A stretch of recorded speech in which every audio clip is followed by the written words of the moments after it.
Père, nous te donnons merci pour cet instant, dans ce message que tu vas nous parler en ce lieu. Que ce message touche la personne qui va l'écouter, que ce message transforme, que ce message donnera la compréhension à un ignorant qui nous suit en ce moment dans cette émission. Au nom de Jésus, ainsi prié. Amen. Est-ce que tu peux acclamer là où tu es? Acclame très fort pour la parole de Dieu. Amen. Et aujourd'hui, Dieu nous a mis au cœur de parler sur l'enlèvement. Amen. Nous allons parler sur l'enlèvement la fois passée. On avait parlé sur le péché et aujourd'hui, Dieu nous a mis au cœur de parler sur l'enlèvement. Amen. Alors, dans ce thème, dans ce sujet, nous allons nous poser 4 questions. Et dans ces 4 questions, on doit répondre sur ces 4 questions tout au long de ce message. Amen. Alors, selon l'étymologie de ces mots, enlèvement, l'enlèvement vient du mot matathetis, qui est du mot grec.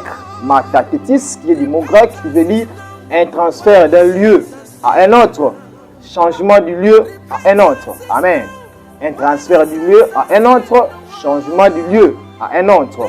Si nous lisons le livre de Genèse, chapitre 5, verset 24, ici, la Bible nous parle ici, et que Dieu prit Enoch. Donc, Enoch marcha avec Dieu, il ne fut plus. Donc, Dieu les prit. En d'autres termes, Dieu l'enleva. Amen. Donc, Dieu les prit dans la terre.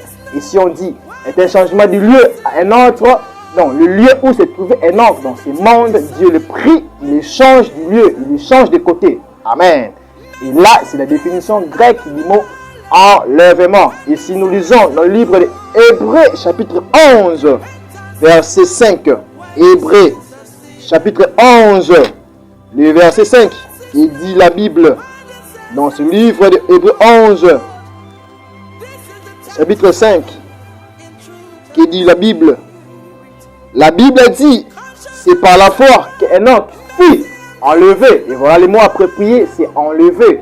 C'est par la foi qu'Enoch fut enlevé pour qu'il ne voie pas la mort et qu'il ne parie pas parce que Dieu l'a enlevé. Amen. Car avant son enlèvement, il avait reçu le témoignage qu'il était agréable à Dieu. Amen. Ici, on nous présente l'enlèvement.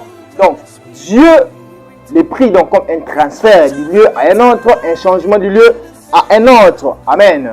Alors, les 4 questions que nous allons rapidement poser et que nous allons aussi les répondre. La première question sur l'enlèvement. Pourquoi Dieu a créé l'enlèvement? Amen. Ou pourquoi Dieu a décidé de créer l'enlèvement? Pourquoi Dieu s'est décidé qu'il aille l'enlèvement dans la terre? Nous allons répondre à cette question. La première réponse, c'est dans Genèse chapitre 6, verset 11 à 13.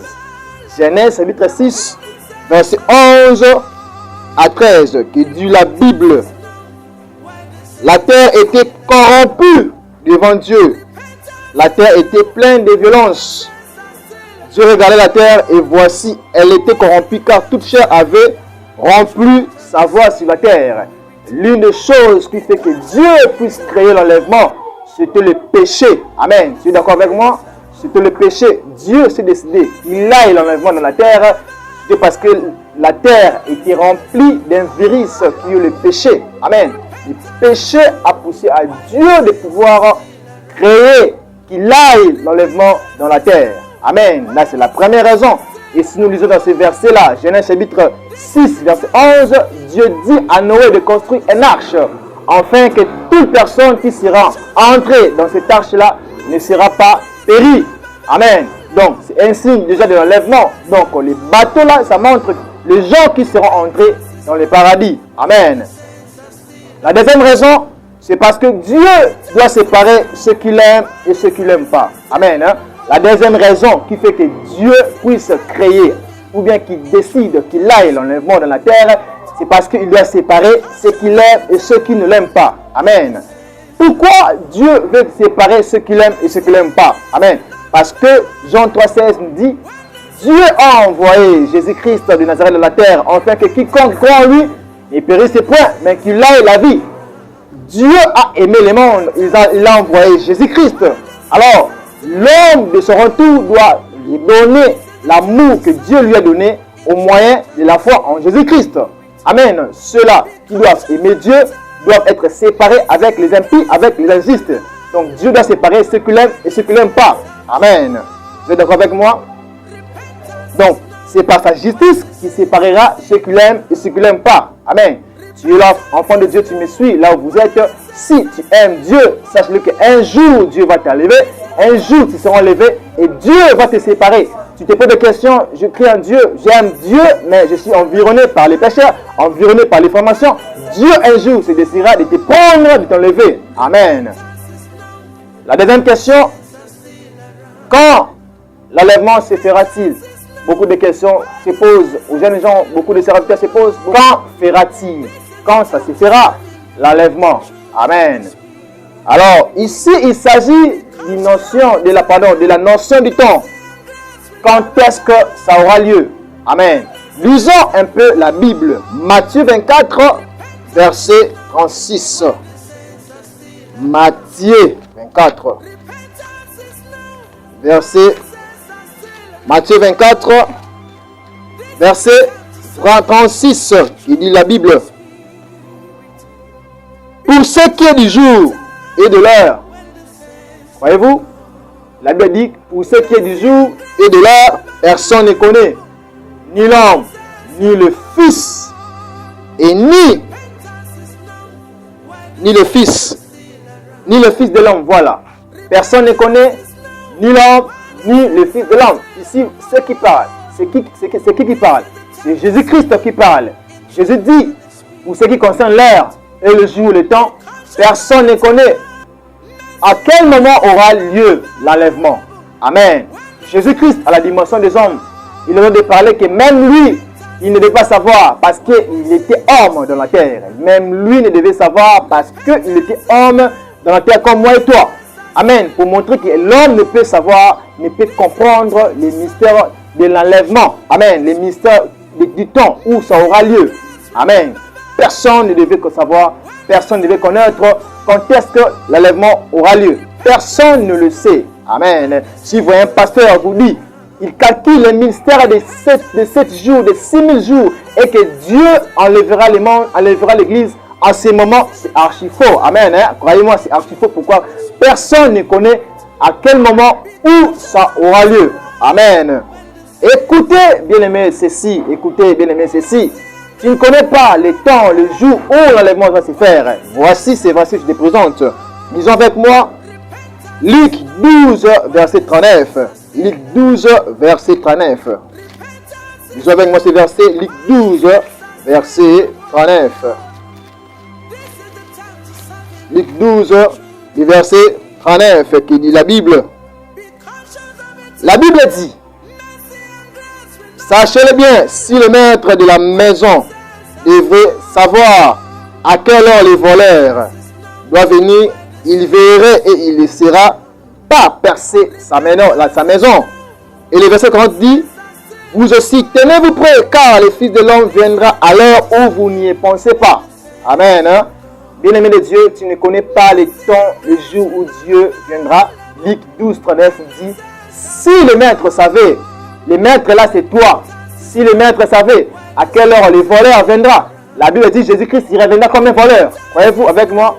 Il reviendra comme un voleur. Il devait savoir, il devait veiller parce qu'il ne sait pas le jour où le maître viendra. La Bible nous recommande de veiller.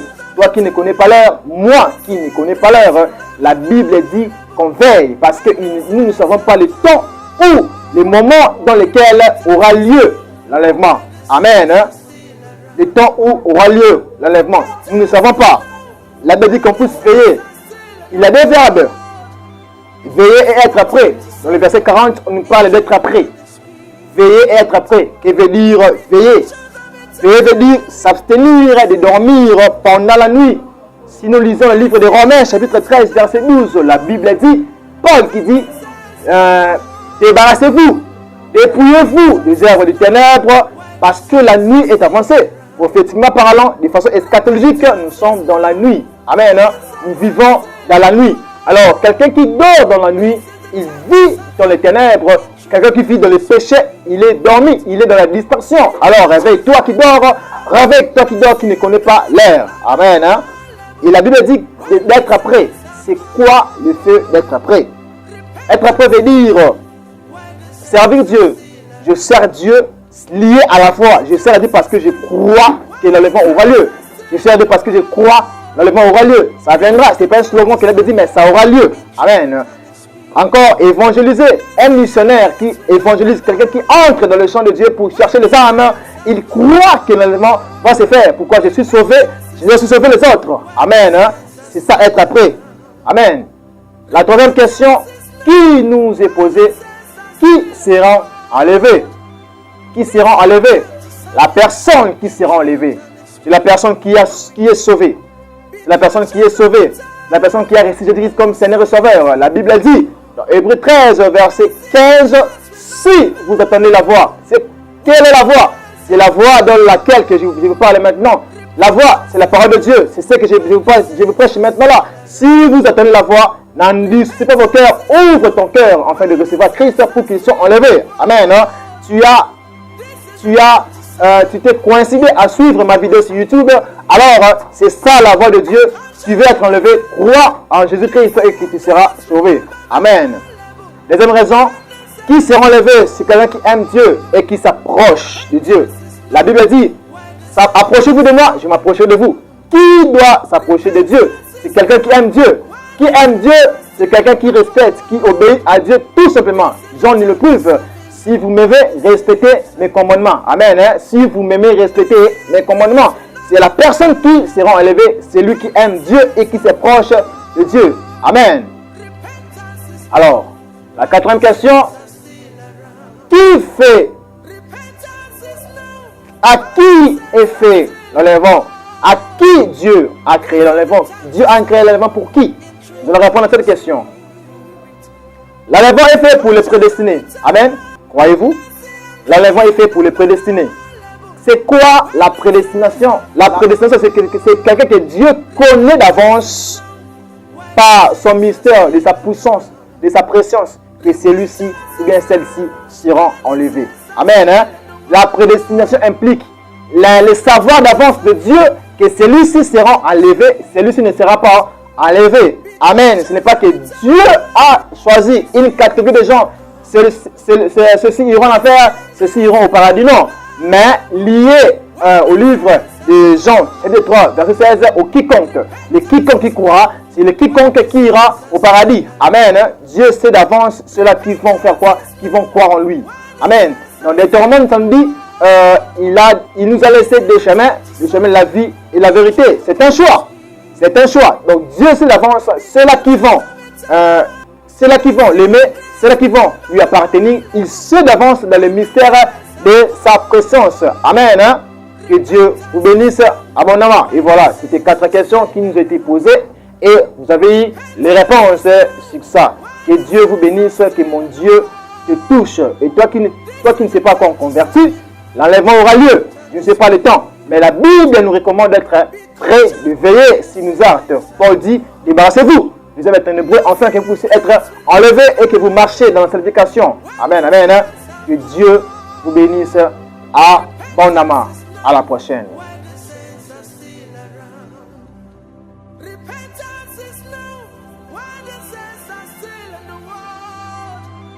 This is the time to